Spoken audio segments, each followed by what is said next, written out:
তো বস চলে এসেছি নতুন ভিডিও নিয়ে। তো আজকে এই ভিডিওতে কথা বলবো রানী মুখার্জির আপকামিং সিনেমা মার্দানি 3 র ট্রেলার নিয়ে। তো কেমন হলো ট্রেলারটা? দেখো, পার্সোনালি আমার কিন্তু ট্রেলারটা বেশ ভালো লেগেছে।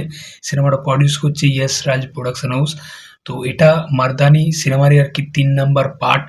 তো সিনেমাতে যেরকমভাবে ওই শিবানী শিবাজি রায় ক্যারেক্টারটা, রানী মুখার্জি খুব পপুলার একটা ক্যারেক্টার এবং রানী মুখার্জির কেরিয়ারের এটা একটা কামব্যাক ক্যারেক্টার বলা যায়। তো দুটো পার্ট কিন্তু সুপারহিট ব্লকবাস্টার ছিল, মারদানির দুটো পার্ট। এবং এই সিনেমাটা আশা করছি খুব ভালো একটা সিনেমা হতে চলেছে, কারণ ট্রেলার লেভেলে যেরকম দেখলাম আমার কিন্তু বেশ ভালো লেগেছে। তো ট্রেলার দেখে গল্প যেটুকু বুঝতে পারছি, এখানে শিবানী শিবাজি রায় ক্যারেক্টারের আবার নতুন একটা গল্প শুরু হতে চলেছে এবং এই গল্পের মূল মাথা, মেন ভিলেন হতে চলেছে এই আম্মার ক্যারেক্টারটা। আম্মা বলে যে মহিলাটি, সে এই ছোট ছোট বাচ্চাদের কিডন্যাপ করে এবং এদের ব্লাড স্যাম্পেল নেয়, এদের সাথে কি করে, কিভাবে এদের পাচার করে, কি কি জিনিস পাচার করে, এইসব নিয়েই কিন্তু পুরো সিনেমার গল্প হতে চলেছে। এবং কিভাবে শিবানী শিবাজি রায়ের ক্যারেক্টারটা এই আম্মাকে ধরবে, কিভাবে মানে আম্মা একে তো চ্যালেঞ্জ ছুড়ে দিচ্ছে, এই কিভাবে একে ধরবে, এটা নিয়ে কিন্তু পুরো সিনেমার গল্প হতে চলেছে।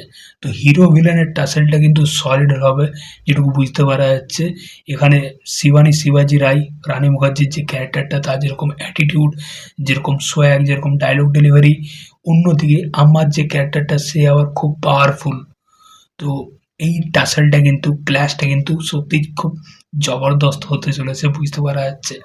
তো ট্রেলার একদম শেষ পোর্শনে গিয়ে যেরকম একটা কনভারসেশন হচ্ছে ফোনে ফোনে, শিবানী শিবাজি রায় মানে রানী মুখার্জি বলছে আর কি যে मैं काट नहीं लेता सीधा काट देता हूँ। তো ওই ডায়লগটা ভাই সলিড ছিল এবং বুঝতে পারা যাচ্ছে যে এই টাসেলটা, এই ক্ল্যাশটা কিন্তু সলিড হতে চলেছে। তো দেখা যাক, আগের দুটো পার্টে কিন্তু ভিলেন খুব পপুলারিটি পেয়েছিল, দর্শকের কাছে কিন্তু খুব পপুলারিটি পেয়েছিল। বিশেষ করে মার্দানি 2 তে বিশাল জেঠুয়ার ক্যারেক্টারটা মানে খুব অ্যাপ্রিসিয়েশন পেয়েছিল দর্শকের কাছ থেকে। তো আশা করছি এই ভিলেনটাও মানে আম্মার ক্যারেক্টারটাও কিন্তু খুব পপুলার, খুব স্ট্রং একটা ক্যারেক্টার, খুব স্ট্রং একটা ভিলেন হতে চলেছে। তো দেখা যাক, আমার কিন্তু ট্রেলার পোর্শনে বেশ ভালো লাগলো। গল্প খুব ইন্টারেস্টিং কিছু হতে চলেছে মনে হলো। দেখা যাক, সিনেমাটা মুক্তি পাচ্ছে ৩০শে জানুয়ারি। এবার নতুন ডিরেক্টর ডিরেক্ট করছে, ডিরেক্টরের নাম হচ্ছে কি অভিষেক মিনাফালি, এরকম কিছু একটা নাম। দেখা যাক সিনেমাটা কেমন বানায়। তো ট্রেলারটা ভালো ছিল, ব্যাকগ্রাউন্ড স্কোরও মোটামুটি ভালো। ক্যারেক্টারটাকে যেরকমভাবে প্রেজেন্ট করেছে শিবানী শিবাজি রায়, রানী মুখার্জিকে, খুব ভালো লাগছে দেখতে। তো তোমাদের ট্রেলারটা কেমন কি লেগেছে এই মারদানি 3 ট্রেলার? অবশ্যই কিন্তু কমেন্টে জানিও। চলো দেখা হচ্ছে পরের ভিডিওতে। চ্যানেলটায় নতুন হয়ে থাকলে কিন্তু অবশ্যই সাবস্ক্রাইব করে যাও।